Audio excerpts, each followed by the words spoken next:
La bienvenue à tous, ici Check 612, un petit tuto sur la gestion des palettes de couleurs dans No Man's Sky. Le but est de vous permettre d'avoir plus de choix dans les couleurs pour les structures et la plupart des objets. C'est simple à réaliser, il suffit de connaître deux touches. La touche G sur PC, donc, qui est la touche pour les couleurs, et la touche C qui est pour le mode modifier, construire, donc le mode édition. Ces techniques donc, sont valables non seulement pour les bases planétaires, mais aussi pour les bases de cargo. Je vais vous montrer tout ça. Donc d'abord la base.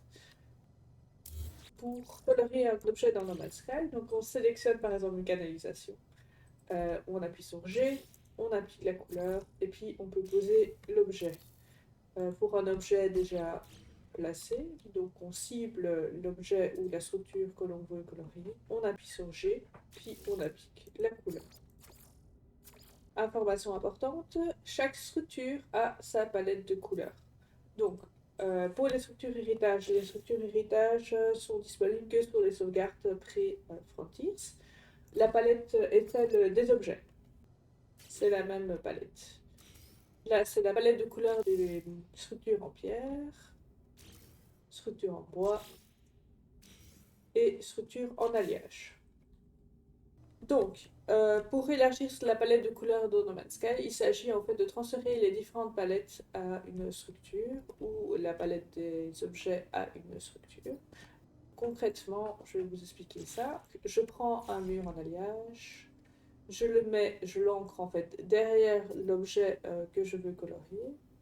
Le point blanc se trouve bien sur l'objet ou la structure que je veux colorier, c'est-à-dire ici un mur en pierre. Puis j'appuie sur G, C. Et en fait, ça sélectionne l'objet ou la structure. Puis je peux appliquer en fait la couleur et la palette de couleurs est celle en fait du mur en alliage qui était juste derrière. Euh, Remarque, si je sélectionne blanc et orange, le résultat ne sera pas spécialement blanc et orange. Comme vous voyez, c'est plutôt vert. C'est comme ça, par exemple, que je fais pour avoir des murs, des sols noirs. Donc, je mets un mur en alliage sous le sol, puis je fais G, C. Je sélectionne blanc et orange, et ça donne un mur en noir. Donc, vous pouvez faire ça évidemment avec des autres structures. Donc ici, avec une structure donc en bois, G, C. Je sélectionne une couleur. Donc là, c'est du blanc. G, C. Je sélectionne une autre couleur. Et là, c'est du blanc aussi. Mais si je vais en dessous, on voit que en fait, ça a changé la couleur du sol. Pour transférer donc la palette des objets, il suffit en fait de prendre un adhésif, lequel je fais G, C, et en fait ça sélectionne donc le mur, et donc je peux appliquer la couleur. Donc un adhésif, G, C, et j'applique la couleur. On peut aussi l'appliquer par exemple sur des objets où il n'est pas possible de modifier donc la couleur. Vous voyez ici, c'est en rouge, donc le G est en rouge. Mais si j'applique un adhésif qui contient donc la palette de couleurs des objets et que je fais G, C, en fait, je peux changer quand même la couleur. Là, ça change que le haut.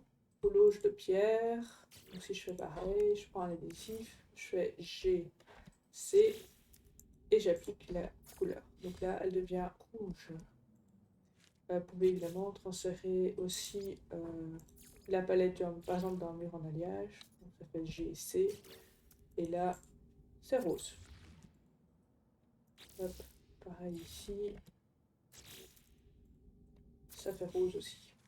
Ça ne fonctionne pas pour tous les objets. Hop, si je fais ça sur un pot lumineux, vous avez beau changer la couleur, ça ne changera pas la couleur du pot lumineux. Alors, donc ça c'est une technique donc, pour un objet, une structure déjà posée. Vous pouvez aussi le faire préalablement, donc avant la pose. C'est pour ça que moi je me promène toujours avec des pyramides ou des chapeaux de mur dans mes constructions. Je sélectionne donc la couleur, et puis si je construis en fait un mur, il aura la couleur directement. Hop, un mur de pierre, pareil. Ou un objet. Doge de pierre, elle est où? Elle est ici.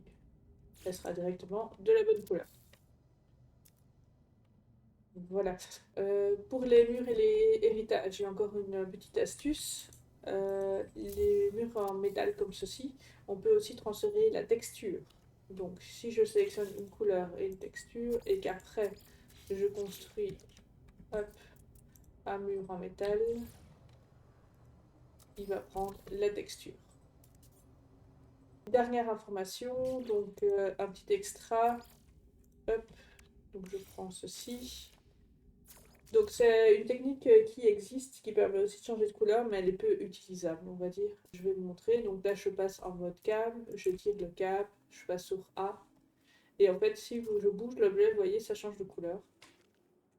Par contre, après, on ne sait pas en faire grand-chose, puisque si je le copie, l'objet va reprendre sa couleur initiale, et si je le déplace, pareil, ça va reprendre sa couleur initiale. Voilà, j'espère que ces trucs et astuces de construction sur les palettes de couleurs vous seront aussi utiles qu'à moi. À vous d'expérimenter maintenant les différentes possibilités. Personnellement, j'ai prévu d'autres tutos en français, donc n'hésitez pas à vous abonner. Ma source des informations sur la construction est principalement la chaîne en anglais de Biblebone que je conseille souvent. Merci de m'avoir écouté et à bientôt.